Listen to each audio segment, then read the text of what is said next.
हाय दोस्तों, स्वागत है आप सभी को हमारे जेएनटी चैनल में। एक बार नैना की बेटी लाजो को एक बड़ा नाग उठाकर अपनी गुफा में लेकर चला गया और उसे एक पिंजरे में बंद कर दिया। हा हा हा, इस बच्ची को खाने से आज मेरा श्राप टूट जाएगा। बस आज रात का ही इंतजार करना है, फिर मैं दोबारा नागलोक में चला जाऊंगा। हा हा हा। नाग अंकल, मुझे जाने दें। मेरी मम्मा मेरा इंतजार कर रही होगी। प्लीज आप मुझे जाने दें। छोटी चिड़िया, अगर मैं तुझे छोड़ दिया तो मैं कभी भी वापस नागलोक नहीं जा पाऊंगा। तुझे खाकर ही मेरा श्राप टूटेगा, तभी मैं नागलोक वापस जाऊंगा। नैना चिड़िया लाजो को इधर उधर ढूंढ रही थी। वह सभी के पास जाकर पूछने लगी, मैना सहेली, क्या तुम मेरी लाडो को देखी हो? मैं कब से उसे ढूंढ रही हूँ, ना जाने कहाँ चली गई है। वो कहीं दिखाई ही नहीं दे रही है। नहीं नैना, आज मैं सुबह से ही लाडो को नहीं देखी हूँ। मैं उस बगीचे में गई थी जहाँ बच्चे खेलते हैं, लेकिन मैंने वहाँ भी लाडो को नहीं देखा। न जाने ये बच्ची कहाँ खेलने चली गई है। मैं कहाँ ढूंढूं उसे? अच्छा, जाकर किसी और से पूछती हूँ, शायद किसी ने उसे देखा होगा। नैना वहां से वापस लौट आई और कई पक्षियों से जाकर पूछी, लेकिन लाडो का कोई भी पता नहीं चला। सबने नहीं का जवाब दिया। वह थक हार कर एक पेड़ के नीचे बैठ गई। हे भगवान, अब मैं कहाँ ढूंढूं अपनी बच्ची को? हर किसी से तो पूछ लिया, लेकिन उसका कोई पता नहीं चला। न जाने मेरी बच्ची किस मुसीबत में होगी। नैना अपनी बेटी के लिए रो रही थी। तभी उसके पास वाले पेड़ में से आवाज आई, चिड़िया, कहीं तुम उस छोटी सी नीली बच्ची को तो नहीं ढूंढ रही हो, जो कुछ ही समय पहले एक सांप अपनी गुफा में लेकर गया है? क्या मेरी बच्ची को सांप लेकर गया है? हे भगवान, अब मैं क्या करूं? हे वृक्ष, तुम मुझे बताओ कि उस सांप का गुफा किस ओर है? उसकी गुफा यहाँ से 1 किलोमीटर की दूरी पर उस पश्चिम की दिशा की ओर है। तुम जल्दी से जाओ, नहीं तो वो उसे खा ले। नैना हांफती डाकती उस गुफा की ओर गई। उसे वह गुफा मिल गया। नैना गुफा के अंदर जाकर देखी तो उसकी बेटी एक पिंजरे में कैद थी और वहां एक बड़ा सा नाग बैठा हुआ था। लाजो अपनी मम्मा को देखकर रोने लगी। मम्मा, आप यहाँ क्यों आई हो? यहाँ से चली जाओ मम्मा, नहीं तो ये सांप आपको भी खा लेगा। नहीं मेरी बच्ची, कुछ नहीं होगा तुम्हें। तुम्हारी मम्मा तुम्हें लेने आई है। अब हम घर चलेंगे। हे नाग देवता, आप मेरी बच्ची को छोड़ दें, भले ही इसके बदले मुझे ही क्यों ना खा लें। मुझे तुम्हारा मांस नहीं खाना है, मैं तो इस बच्ची का मांस खाऊंगा, तभी जाकर मेरा श्राप टूटेगा। नहीं नाग देवता, आप ऐसा ना करें। एक माँ आपके आगे अपनी बच्ची की जिंदगी मांग रही है। प्लीज मेरी बच्ची को छोड़ दो। नैना रोने लग जाती है। नाग उसे रोता हुआ देखकर तरस खा गया। ठीक है चिड़िया, मैं तुम्हारी बच्ची को छोड़ दूंगा, लेकिन उससे पहले तुम्हें मेरे कुछ सवालों का जवाब देना पड़ेगा। अगर एक भी सवाल गलत गए तो मैं तुम्हारी बच्ची को नहीं छोड़ूंगा। हाँ हाँ नाग देवता, मैं आपके सारे सवाल का जवाब देने के लिए तैयार हूँ। ठीक है, तो मेरा पहला सवाल यह है कि ऐसी कौन सी चीज है जो जितनी ज्यादा होती है उतनी ही कम दिखाई देती है? नैना सोचने लगी, फिर कुछ समय बाद बोली, नाग देवता, वह अंधेरा है जो ज्यादा होते हुए भी हमें हमेशा कम दिखाई देता है। सही उत्तर दी हो तुम। अब मेरा दूसरा सवाल, वह क्या है जो अपनों के साथ छोड़ देने पर भी वह हमेशा आपके साथ चलती है? हमारी परछाई है, जो हमारे आखिरी दम तक भी साथ देती है। नैना के इतना कहते ही वह पिंजरा वहां से गायब हो गया। फिर नाग ने अपना तीसरा और आखिरी सवाल किया, वह क्या है जो एक बार टूटने पर कभी जुड़ता नहीं है? नैना इस सवाल को सोचने लगी। फिर उसे समझ में आ गया। हमारा विश्वास जो एक बार टूटने पर वह दोबारा कभी नहीं जुड़ता है। तुम तीनों सवाल का सही जवाब दी हो।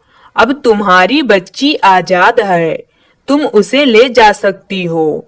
अब मेरा भी श्राप टूट गया है, मैं वापस नागलोक जा रहा हूँ। नाग इतना कहकर गायब हो गया। नैना अपनी बेटी को लेकर वापस घर चली गई। दोस्तों, इस कहानी से हमें यह सीख मिलती है कि हमें कभी हार नहीं माननी चाहिए। हर काम के लिए संघर्ष करना चाहिए।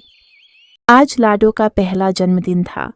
नैना अपनी बेटी के पहले जन्मदिन पर कुछ अच्छा गिफ्ट देना चाहती थी, लेकिन हालात ऐसे आ गए थे कि नैना के पास खाने तक का भी कुछ भी नहीं बचा था। वह घर के बाहर बैठकर अंदर ही अंदर फूट फूट कर रो रही थी। हे भगवान, मेरी लाडो का ये पहला जन्मदिन है। मैं सोची थी कि अपनी बेटी के पहले जन्मदिन पर कुछ अच्छा गिफ्ट दूंगी, लेकिन इस लाचार माँ का सपना अधूरा रह गया। मेरे पास तो अभी उसकी भूख मिटाने का भोजन तक नहीं है। मैं महंगी गिफ्ट कहाँ से ला कर दूंगी। नैना आंसू पोंछते हुए भोजन की तलाश में घर से निकल पड़ी।